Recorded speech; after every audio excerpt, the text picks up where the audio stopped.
Bien. Ejemplo número 4. Ya dice lo siguiente. La figura muestra dos bloques sobre una plataforma que giran alrededor de un eje vertical con velocidad angular constante.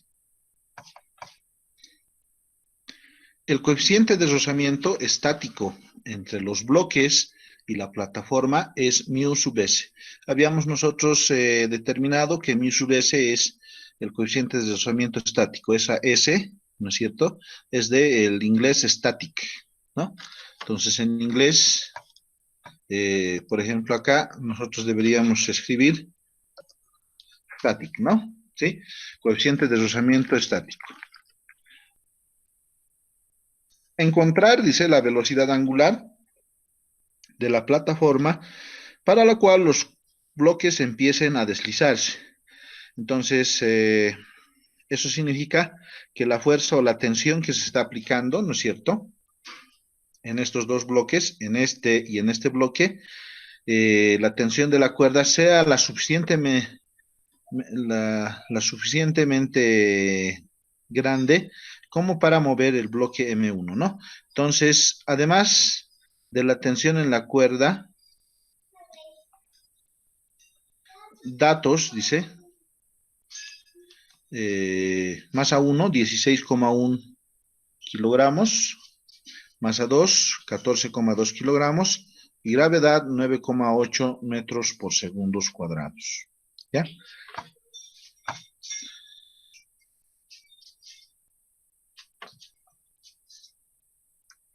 Bien, entonces,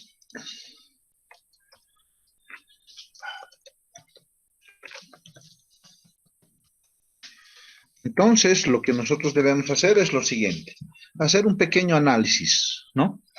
Se puede notar, dice, que el bloque 2, en este caso, al tener más masa, pesa un poco más. ¿Listo? Al tener más masa, M2 pesa más que M1. ¿Ya? Por lo tanto, sí, al tener un mayor peso, va a tener mayor normal, ¿no? Eso habíamos especificado para un cuerpo, ¿no es cierto? Para que este cuerpo, como en el problema nos dice, tiene fuerza de rozamiento. Entonces, si nosotros dibujáramos acá el vector peso, ¿no es cierto?, lo tendríamos dirigido hacia el centro de la Tierra, ¿no? Ese es un vector que nosotros vamos a dibujar dirigido al centro de la Tierra, cuyo valor, ¿sí?, cuyo valor va a ser masa 2 multiplicado por la gravedad. ¿Ya? Entonces, ¿qué es lo que va a suceder acá? Si el peso es mayor, ¿no es cierto?, vamos a tener acá la reacción de la superficie, ¿no?, de la plataforma contra M2. Esa reacción se va a establecer como un nuevo vector, ¿no es cierto?, que en este caso le vamos a denominar, ¿no es cierto?, la normal, ¿sí? Para nosotros, este va a ser una normal. ¿Sí? Normal N2. Entonces, fíjense, lo mismo va a suceder con M1. Recuerden que la fuerza de rozamiento, ¿sí?, cuando nosotros tenemos una fuerza de rozamiento, esta fuerza de rozamiento que ustedes van a tener es equivalente al coeficiente de rozamiento estático o cinético, cualquiera sea este, multiplicado por la normal. ¿Sí? Esa es la relación que se mantiene para la fuerza de rozamiento. Entonces, si la normal, acá, ¿no es cierto?, es equivalente, ¿no es cierto?, al peso, ¿ya? Si la normal es equivalente al peso acá, entonces, mientras más peso, más normal. Mientras más normal, ¿sí?, mientras más aumente la normal, nosotros vamos a tener más fuerza de rozamiento.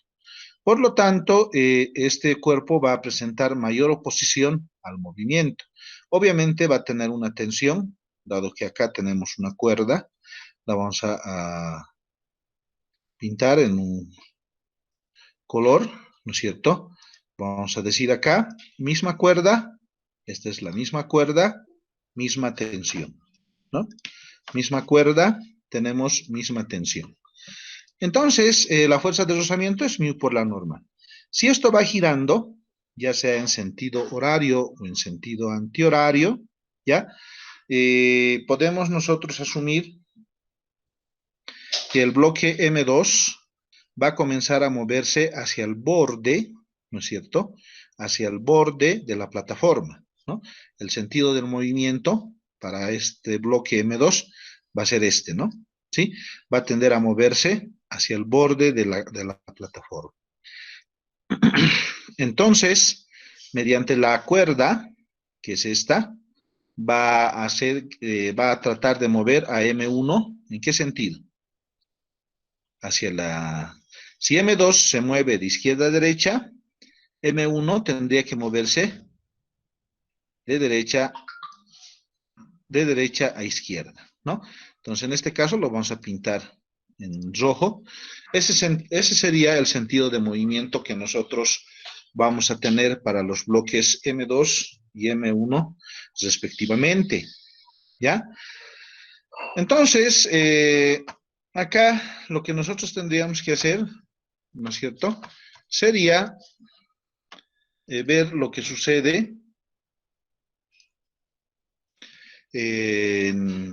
desde arriba, ¿no?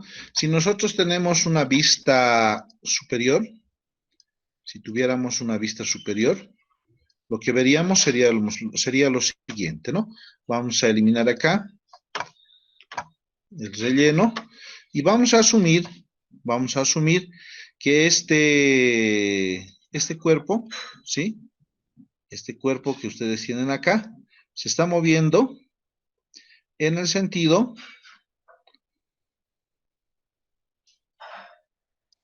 antihorario, ¿ya?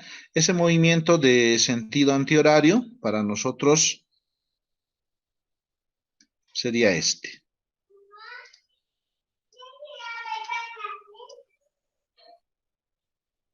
¿Listo? Ese va a ser el sentido de movimiento antihorario que nosotros le vamos a dar a este cuerpo.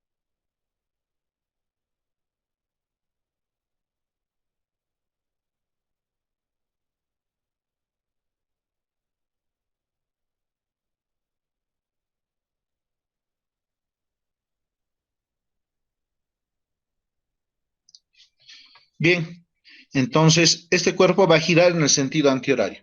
Es algo que nosotros podemos asumir, ¿no es cierto? De manera, ¿cómo les diría? Predeterminada. Si no se establece un sentido de movimiento para para su, para el sistema, en este caso, nosotros tenemos que asumirlo. Eso va a hacer que nuestro cuerpo, en este caso, estos dos objetos que están unidos juntos, tiendan a moverse de esta manera, ¿no? Habíamos dicho, se va a mover en el sentido antihorario. Entonces, por acá vamos a tener, ¿no es cierto?, al cuerpo M2 en el borde, ¿no? Y vamos a tener al cuerpo M1 por ahí. ¿Listo? Ambos se van a estar moviendo en en este sentido con una velocidad lineal v. En el borde, cuyo radio es mayor, ¿no es cierto?, va a tener una mayor velocidad, mientras que a medida que se vaya acercando, ¿no es cierto?, hacia a- hacia el eje de rotación, la velocidad también va a ser inferior. Fíjense, estamos pintando en esta gráfica las velocidades lineales de estos dos cuerpos que están moviéndose sobre una trayectoria circular, de manera que acá está el eje,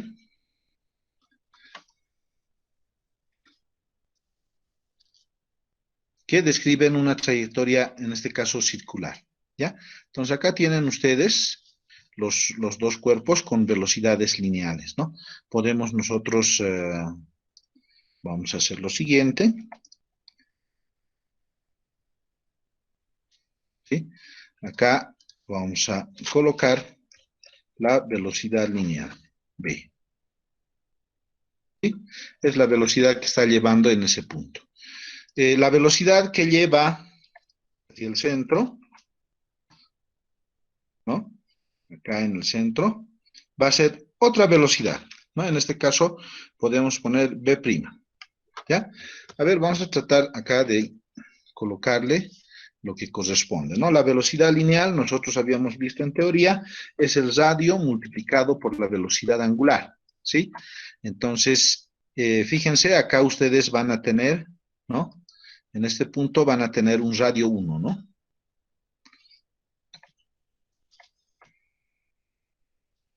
Este también va a ser igual,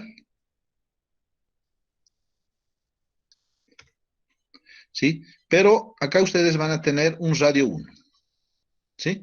Vamos a colocar acá un radio de giro 1. Y acá ustedes van a tener un radio de giro 2, porque estos dos elementos se encuentran en dos posiciones diferentes, ¿no? Por lo tanto, si R1 es igual a R2, ¿no es cierto? Y vemos que en el movimiento circular, ¿ya? Nosotros tenemos una velocidad angular igual, porque fíjense, si ambos están en este punto, pasado un determinado tiempo t, estos se moverán a este punto 2, digamos, ¿no es cierto? Y vamos a tener que, por ejemplo, el cuerpo 1, el bloque M1,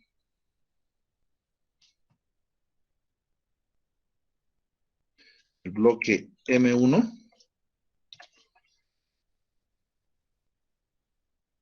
se va a mover a una posición distinta, ¿no? O sea, acá vamos a simular que, por ejemplo, ya se ha movido a un lugar diferente, ¿sí? En este lugar también va a tener una velocidad lineal, pero fíjense, ¿no? Va a tener el mismo vector velocidad. ¿Por qué? Porque la velocidad angular es constante, ¿ya? Por lo tanto, como la velocidad angular es constante, si ustedes se fijan, el cuerpo 1 se ha tenido un desplazamiento angular de 90 grados o pi medios radianes, ¿no? Y el cuerpo 2 ha tenido un desplazamiento angular también de pi medios radianes. Si en este punto, acá, en ese punto, se encuentra en t igual a 0 segundos, para t igual a 1 segundo, ¿no es cierto? Este cuerpo que está en análisis podría llegar a encontrarse en este otro extremo, ¿ya? Entonces, podemos nosotros ver acá que está recorriendo desplazamientos angulares iguales en tiempos iguales. Por lo tanto, la velocidad angular para ambos cuerpos es la misma. Pero debido a que el radio es diferente, ¿no es cierto? La velocidad lineal va a ser completamente diferente, ¿ya? Entonces, ese es un dato que nosotros no debemos perder de vista al momento de ver un problema de este tipo, ¿ya? Visto desde arriba, esto es lo que ustedes tendrían que apreciar, ¿ya? Que el cuerpo se está moviendo a una velocidad angular constante. Recuerden, la velocidad angular es un vector, ¿sí? No tienen que olvidar eso, es un vector perpendicular al plano de contacto y cuando nosotros queremos representar eso es como cuando vemos, hemos dicho, en este caso sería la punta de la flecha, ¿no? Tendríamos que insertar la punta, vamos a colocar acá, la punta de la flecha, ¿sí? Este es el vector velocidad angular, ¿listo? Es perpendicular al plano al plano de contacto.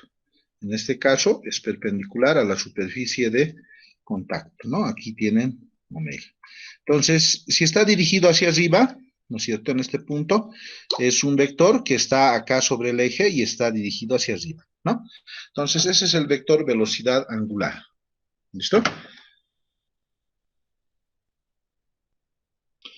Bien, una vez hecho eso, también debemos nosotros ver que como está cambiando la velocidad lineal de dirección, nosotros vamos a tener en el sistema una aceleración centrípeta. Para M1 vamos a tener una aceleración centrípeta, ¿no es cierto? La hemos pintado siempre con rojo y está orientada hacia el eje de rotación. ¿Listo? Lo mismo va a suceder con el cuerpo M2, que también va a tener una aceleración centrípeta que va a estar dirigido hacia el eje de rotación. ¿Listo?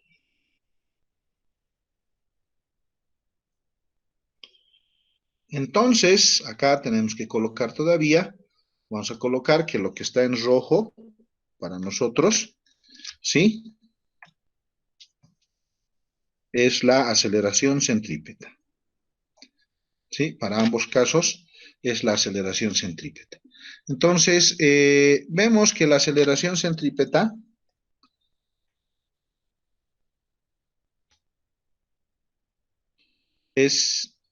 tiene que ser en este caso diferente para ambas. ¿Ya? ¿Por qué? Si se recuerdan, por ejemplo, la aceleración centrípeta era el producto, ¿no es cierto?, bueno, en realidad es la relación entre la velocidad lineal, ¿no es cierto?, y la velocidad y el radio, ¿no? Entonces vemos que la velocidad lineal es diferente, ¿no? Acá tendríamos que colocar,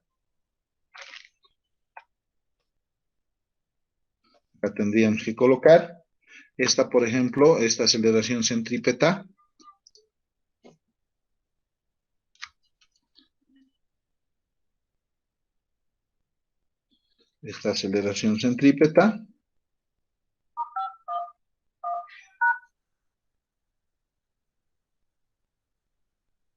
es igual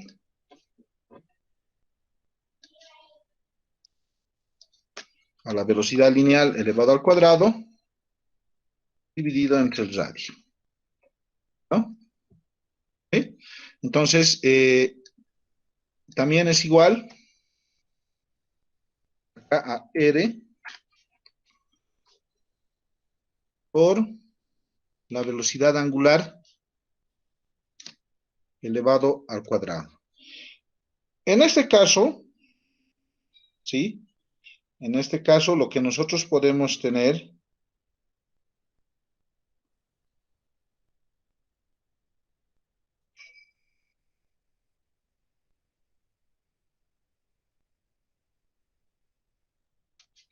es que esta aceleración centrípeta 1 es debida al radio 1. ¿Listo? Sabemos nosotros que la velocidad angular acá es una constante, ¿no? Por lo tanto, la aceleración centrípeta, ¿sí? 1 va a ser diferente a la aceleración centrípeta 2. Ya acá, por acá, a ver, voy a colocarlo acá arriba, ¿no es cierto? Vamos a tener la aceleración centrípeta 2, que va a ser igual al radio 2 multiplicado por la misma velocidad angular elevado al cuadrado. ¿Ya? Entonces, tanto para el cuerpo 1 como para el cuerpo 2, las aceleraciones centrípetas son diferentes. ¿Ya? Pese que ambos cuerpos realizan un desplazamiento angular similar y la velocidad angular permanece constante, ¿no?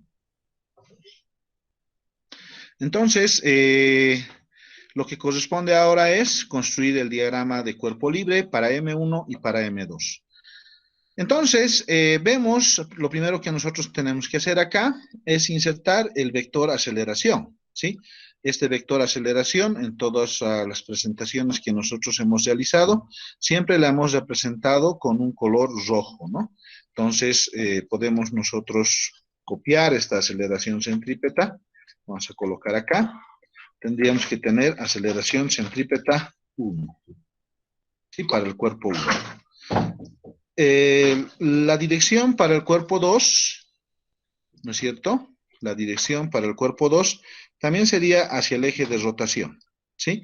Acá ustedes tendrían también la aceleración centrípeta para el cuerpo 2, pero en este caso sería aceleración centrípeta 2. ¿Listo? Entonces van a tener diferentes aceleraciones, ¿no? Bien, el siguiente paso que ustedes tienen que contemplar, ¿ya? Es el hecho de que al haber establecido la dirección para la aceleración, ¿sí? Tengan que colocar el sistema de referencia coherente con la aceleración que ustedes han dispuesto. En este caso, le voy a colocar en naranja el sistema de referencia, ¿sí? Entonces, yo voy a tener por acá el eje Y, ¿no? Y por acá voy a tener vertical el eje Y horizontal el eje X, ¿sí? Coherente con el sentido de la aceleración centrípeta. Pese a que nosotros habíamos dicho que, por ejemplo, M1 va a moverse hacia la izquierda y M2 va a querer moverse hacia la derecha. Pero la condición del problema nos dice que debemos hacer el análisis cuando comienzan a deslizarse, ¿sí? Justo en el instante en que la fuerza de rozamiento estático es equivalente al producto entre el coeficiente de rozamiento estático, ¿sí? Justo en este momento, ¿no? Cuando la fuerza de rozamiento estático es equivalente al coeficiente de rozamiento estático por la normal. Justo en este instante es en el momento en el cual nosotros debemos realizar el análisis. Lo mismo sucede entonces para el cuerpo M2, de forma antelada, por ejemplo, no se mueve ni M1 ni M2, ¿no? Entonces acá vamos a tener los dos sistemas de referencia, como habíamos planteado para los dos cuerpos M1 y M2. Seguidamente, nosotros debíamos contemplar las fuerzas externas que interactúan con ella. Tenemos de M1 el peso, tenemos su normal, y tenemos la cuerda que está jalando a M1, ¿sí? Además de eso, hemos establecido que M1 va a tender, si esto empieza a moverse, M2 va a querer salirse de la plataforma, por lo tanto va a jalar a M1. Y M1 va a querer tender a desplazarse de derecha hacia izquierda. Por lo tanto, la fuerza de rozamiento se va a oponer a ese movimiento, ¿no? Ahora, ¿qué va a suceder con M2? Si se va a mover hacia la derecha, va a haber una fuerza de rozamiento que va a ejercer en contra de ese movimiento predeterminado que nosotros hemos establecido de forma inicial. Por lo tanto, ¿no es cierto? Si se va a mover de izquierda a derecha, ¿no es cierto? La fuerza de rozamiento tendría que actuar en contra de ese movimiento. Misma cuerda, misma tensión. Va a la cuerda, entonces va a proporcionar una tensión T también a M2. Vamos a tener la acción del peso dirigida hacia abajo y la normal dirigida hacia arriba para el bloque 2. Entonces, luego, una vez que hemos representado todas las fuerzas externas que actúan con los diferentes cuerpos, M1 y M2, lo que nosotros podemos hacer a continuación, ¿ya? Es plantear el sistema de ecuaciones para poder hacer la resolución del problema. Entonces, comenzamos por el bloque 1, donde podemos decir sumatoria de fuerzas en X es igual a masa por aceleración centrípeta. Acá de forma inicial, nosotros tendríamos que tener una expresión adelante, ¿no? ¿Sí? Sumatoria de fuerzas es igual a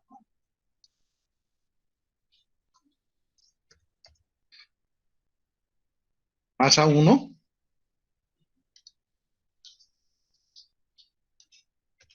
por aceleración centrípeta 1. ¿Sí? Luego vamos a tener el producto de masa 1 por el radio 1, ¿no es cierto? Por el radio 1 por la velocidad angular elevada al cuadrado. ¿Sí? Esa es la primera expresión que nosotros deberíamos tener. ¿Ya? La segunda ecuación sería esta que tienen más abajo, sumatoria de fuerzas en Y, es igual a normal N1, que está dirigido en el eje Y positivo, menos masa 1 por la gravedad, y esto tendría que ser igual a 0. Acá también tendrían que plantearse ustedes una ecuación adicional, ¿sí? Donde tendrían que poner, ¿no es cierto? Colocar sumatoria de fuerzas en Y es masa 1 por la aceleración en la dirección de Y. Pero en este caso, en este problema, ¿no es cierto? El el cuerpo no tiene movimiento en Y. Por lo tanto, acá sería masa 1, ¿no es cierto? Multiplicado por la aceleración en la dirección de Y, que para nuestro caso esto es igual a 0. Por lo tanto, esto sería igual a 0, ¿no? La sumatoria de fuerzas en Y es igual a 0. De ahí que nosotros tenemos directamente sumatoria de fuerzas en Y la sumatoria, las fuerzas que están aplicadas sobre el eje Y en el bloque 1 es simplemente el vector normal y el vector peso. Entonces, normal N1 está en el eje Y positivo, como lo muestra acá, y el peso está en el eje Y negativo. Entonces, sería normal 1 menos M1 por G igual a 0. De acá despejamos el peso y nos queda que la normal 1 es igual al M1 por G. Entonces, volviendo a la anterior ecuación que nosotros teníamos como 1, tendríamos que todavía sustituir acá, ¿no es cierto?, el valor de la normal. Voy a colocar acá, ¿sí? Esta ecuación quedaría representada simplemente de esa manera. Vamos a trasladar el valor de la normal en lugar de N1, ¿no? Que es M1 por G. Entonces, esta sería ya nuestra primera ecuación para el bloque 1. En el bloque 2, ¿qué es lo que sucede? Lo mismo, tendríamos que tener nosotros sumatoria de fuerzas en la dirección de X, ¿no es cierto? Es igual a la masa 2 por la aceleración centrípeta 2. Y la aceleración centrípeta 2 va a ser igual a radio 2, ¿no es cierto?, multiplicado por la velocidad angular elevada al cuadrado. ¿Ya? Entonces, de ahí, por un lado, ¿sí?, nosotros lo que tenemos que hacer es ver cuáles son esas fuerzas, esa sumatoria de fuerzas que se tiene sobre el eje X. Entonces, en este caso, sobre el eje X, tenemos dos vectores que están dirigidos hacia el eje de rotación, ¿sí? En el sentido de X positivo. T más fuerza de rozamiento 2. Tendríamos T más fuerza de rozamiento 2 es igual a masa 2 por el radio 2 por la velocidad angular elevado al cuadrado. Nosotros sabemos, en este caso, que la fuerza de rozamiento es μ por la normal N2. Sumatoria de fuerzas en Y, acá nuevamente tendríamos que nosotros hacer valer, ¿no es cierto?, el mismo principio que habíamos tomado para el bloque 1. Sumatoria de fuerzas en Y es masa 2 por la aceleración en la dirección de Y. Pero como este bloque no se tiene que mover sobre el eje Y, tiene que permanecer inmóvil y en ese punto su aceleración es igual a 0. Entonces, ¿no es cierto?, este producto es igual a 0. De ahí que la sumatoria de fuerzas, todas las fuerzas que ustedes tienen sobre el eje Y, ¿no?, tienen que ser iguales a normal N2, ¿no?, como está acá en la ecuación, normal N2, ¿sí?, menos M2 por G. Normal N2, que es positivo, que está acá, ¿sí?, y masa por la gravedad, que es negativo y está dirigido hacia el centro de la Tierra. ¿Ya? Entonces, de esa forma, nosotros también acá podemos sustituir el valor de la normal N2 en esta ecuación, ¿sí?, de tal forma de tener la siguiente expresión. T menos μ por M2 por G igual a M2 por R2 por omega cuadrado. ¿Listo? Entonces, de 1 despejamos T. Esta es la ecuación número 1. Despejamos T y vamos a tener μ por M1 por G más M1 por R1 por omega cuadrado. Y los reemplazamos en 2. ¿No? Fíjense, hemos reemplazado el valor de T, este valor que ustedes tienen acá, lo hemos reemplazado en la ecuación número 2, acá. Entonces tenemos la misma expresión más μ por M2 por G, que va a ser igual a M2 por R2 por omega cuadrado. De acá podemos factorar omega, ¿no?, que es la velocidad angular, que va a ser igual a μ por G por M1 más M2 dividido entre M2 por R2 menos M1 por R1. Si sustituimos valores, podemos encontrar que la velocidad angular había sido igual a 330 radianes por segundo. Veamos si esto es coherente, ¿no? Acá tenemos kilogramos más kilogramos, tendríamos kilogramos por metros por segundos cuadrados, tendríamos newtons, ¿no? Pero en la parte inferior tenemos kilogramos por metros, ¿no? Kilogramos por metros. Entonces, kilogramos con kilogramos se simplifica, metros con metros también, y tenemos segundos cuadrados en el denominador. En raíz cuadrada tendríamos acá 1, ¿sí? 1/segundo. ¿No? Pero el sistema internacional nos dice que para la velocidad angular nosotros podemos poner radianes por segundos, ¿ya? Luego, utilizando este valor de la velocidad angular y reemplazando en la ecuación que teníamos para la tensión, ya la teníamos despejada, y sustituyendo los valores, acá vamos a tener kilogramos por metros por segundos cuadrados, tendríamos newtons, kilogramos por metros, fíjense acá, segundos cuadrados, radianes cuadrados, nos escriben, ¿no? También sería newtons. Newtons más newtons y tendríamos 110.45 newtons.